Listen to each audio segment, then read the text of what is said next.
உம்மை துதிக்கிறோம் கர்த்தாவே, உம்மை ஸ்தோத்தரிக்கிறோம். பரிசுத்த ஆவியானவருடைய நாமத்தை நாங்கள் உயர்த்துகிறோம் கர்த்தாவே. மறுபடியும் உடைய சமூகத்திலே இந்த வேளையிலே எங்களை கொண்டு வந்த கிருபைக்காக, தயவுக்காக, இரக்கங்களுக்காக அப்பா நாங்கள் கோடான கோடி ஸ்தோத்திரங்களை ஏறெடுக்கிறோம் கர்த்தாவே. இந்த நாளிலும் கூட பரிசுத்த ஆவியானவர் எங்களுக்கு ஜீவனை கொடுத்து உடைய வேத வசனங்களை வாசிக்கவும், தியானிக்கவும், சில காரியங்களை நாங்கள் போதிக்கவும் எங்களை தெரிந்து கொண்டீரே, அதற்காக நன்றியோடு உம்மை துதிக்கிறோம். ஆண்டவர், எங்களை எதற்காக நீர் அழைத்தீரோ அதை எங்கள் ஜீவ ஆயுசு நாட்கள் இருக்கிற வரையிலும் உடைய வருகை மட்டும் பரிசுத்த ஆவியானவர் எங்களோடு கூட இருந்து நீர் வழி நடத்த போகிறமைக்காக நன்றியோடு உம்மை துதிக்கிறோம். நீர் அப்படியே செய்தமைக்காக நன்றி. ஆண்டவராக இயேசு கிறிஸ்துவின் நாமத்தில் ஜெபிக்கிறோம் எங்கள் ஜீவனுள்ள நல்ல பிதாவே, ஆமேன். அல்லேலூயா, அல்லேலூயா. ஆகவே ஆண்டவராகிய கர்த்தர் பரிசுத்த ஆவியானவர் இந்த நாளிலே நமக்கு ஒரு சிறிய செய்தியை கர்த்தர் நமக்கு கொடுக்க இருக்கிறார்.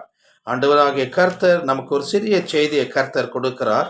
ரோமர் 12ஆம் அதிகாரம் 12வது வசனம் எல்லோருக்கும் தெரிந்த ஒரு வசனம். பவுல் இப்படி எழுதுகிறான். Romans chapter 12 verse 12. ரோமர் 12ஆம் அதிகாரம் 12வது வசனத்துல வேதம் இப்படி சொல்லப்பட்டு இருக்கிறது. என்ன சொல்லப்பட்டு இருக்கிறது? 12ஆம் அதிகாரம் 12வது வசனம். அதுல 3 காரியங்களை குறித்து கர்த்தர் பேசுகிறார். அதில் ஒரு காரியத்தை மாத்திரம் நான் சுருக்கமாக உங்கள் மத்தியில நான் பேச ஆசைப்படுகிறேன். கர்த்தர் ஆவியானவர் கொடுக்கிற அந்த வசனத்தை உங்கள் மத்தியில என்னோடு பேசும்படி கர்த்தர் என்னை கொண்டு வந்திருக்கிறார். ஹல்லேலூயா. ரோமன்ஸ் 12ஆம் அதிகாரம், ரோமர் 12ஆம் அதிகாரம் 12ஆம் அதிகாரம் 12வது வசனம். இந்த வசனத்தை வாசிக்கும் பொழுது 3 காரியங்களை குறித்து கர்த்தர் பேசுகிறார். ஒன்று, நம்பிக்கையிலே சந்தோஷமாயிருங்கள். ஆமென். தேவன் மேலே நம்பிக்கை வைக்கிற நீங்கள் எப்பொழுதும் சந்தோஷமா இருக்க வேண்டும் என்று கர்த்தர் சொல்லுகிறார். இரண்டாவது, உபத்திரத்திலே பொறுமையாயிருங்கள். பாடுகள் மத்தியில, வேதனைகள் மத்தியில, துன்பத்தின் மத்தியில, துயரத்தின் மத்தியில, கண்ணீரின் மத்தியில, அவமானத்தின் மத்தியில பொறுமையாயிருங்கள். நீ செய்யாத காரியத்தை ஒருவர் செய்ததாக சொல்லி உன்னை அவமானப்படுத்தினாலும் கூட ஆண்டவராகிய கர்த்தர் சொல்றார், நீர் பொறுமையா இருக்க வேண்டும் என்று கர்த்தர் சொல்லுகிறார். அல்லேலூயா. ஆண்டவருடைய வாழ்க்கையில, தேவனுடைய வாழ்க்கையில, ஆண்டவராகிய இயேசு கிறிஸ்து வாழ்க்கையில எத்தனையோ போராட்டங்கள், எத்தனையோ பிரச்சனைகள், எத்தனையோ அவமானங்கள். ஆனால் கர்த்தராகிய தேவன் பொறுமையோடு எல்லாவற்றையும் இந்த உலகத்திலே செய்து முடித்தார் என்று வேதம் சொல்லப்பட்டிருக்கிறது. ஆமென்.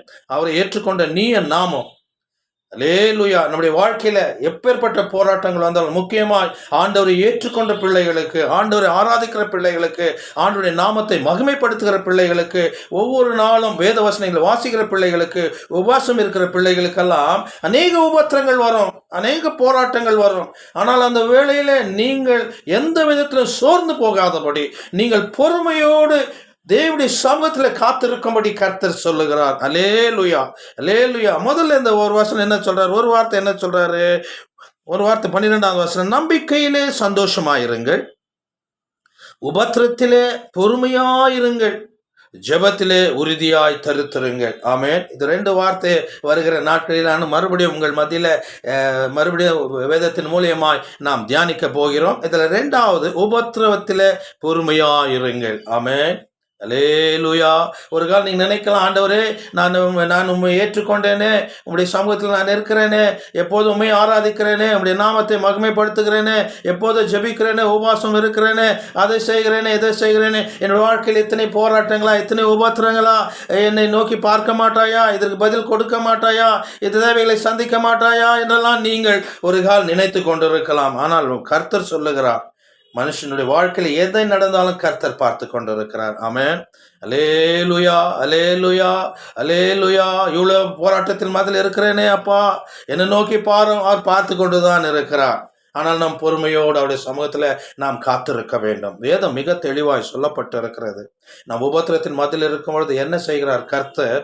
சங்கீதம் 22ஆம் சங்கீதம் 24வது வசனம் மிக அருமையா தெளிவாய் பவுல் இந்த இடத்துல எழுதுகிறார். சங்கீதம் 22:24, உபத்திரப்பட்டனுடைய உபத்திரத்தை அவர் அற்பமா எண்ணாமல். ஆமென். அல்லேலூயா, அல்லேலூயா. அவன் பாடுபடுறானா, அவன் வேதனைக்கிறானா, அவன் கண்ணீரா இருக்கிறானா, அவன் துக்கமாக்குறானா அப்படின்னு ஆண்டவர் விட்டு விடுவதில்லை. இப்பேற்பட்ட சூழ்நிலையில் மரத்தில் என்ன செய்கிறார் கர்த்தர் தெரியுமா? உபத்திரப்பட்டனுடைய உபத்திரத்தை அவர் அற்பமா எண்ணாமல் அற்பமா எண்ணாமல் அருவருக்காமலும், ஆமென், தம்முடைய முகத்தை அவனுக்கு மறைக்காமல் இருந்து, ஆமென். கைகளை தட்டி தேவன் நாமத்தை நாம் மகிமைப்படுத்துவோம். அல்லேலூயா. இந்த போராட்டத்தின் மத்தியில குடும்பங்கள் நம்மளை விட்டு விலகி போய்விடலாம்.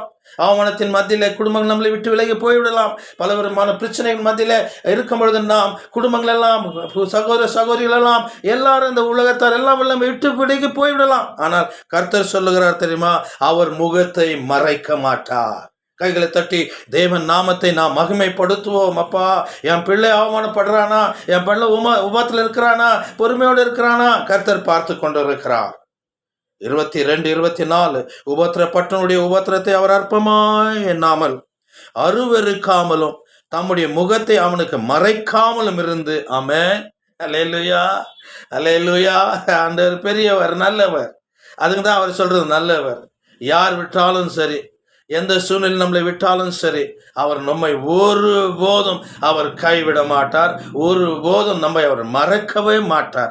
அவர் நேற்றும் இன்றும் என்றும் மாறாத தேவன். கைகளை தட்டி தேவன் நாமத்தை நாம் மகிமைப்படுத்துவோம். அல்லேலூயா, அல்லேலூயா. அருவருக்காமலும் தம்முடைய முகத்தை அவனுக்கு மறைக்காமல் இருந்து தம்மை நோக்கி அவன் கூப்பிடுகையிலே, அல்லேலூயா, உபத்திரத்தின் மத்தியிலே கூப்பிடுகையிலே அவனை கேட்டறினார், அவனுக்கு பதில் கொடுக்கிறார் என்று வேதத்தின் மூலியமாய் கர்த்தர் இந்த வேளையிலே நமக்கு அவர் உணர்த்துகிறார். பிரியமானவர்களே, ஆண்டவருடைய பிள்ளைகளே, இதை கேட்டுக்கொண்டிருக்கிற பிள்ளைகளே, உங்களுடைய வாழ்க்கையிலே பல விதமான வேதனைகள் வரலாம், உபத்திரங்கள் வரலாம், பாடுகள் வரலாம், துன்பங்கள் வரலாம், கண்ணீரோடு இருக்கலாம். ஒரு காலம் நீங்கள் அதை குறித்து கவலைப்படாதீர்கள்.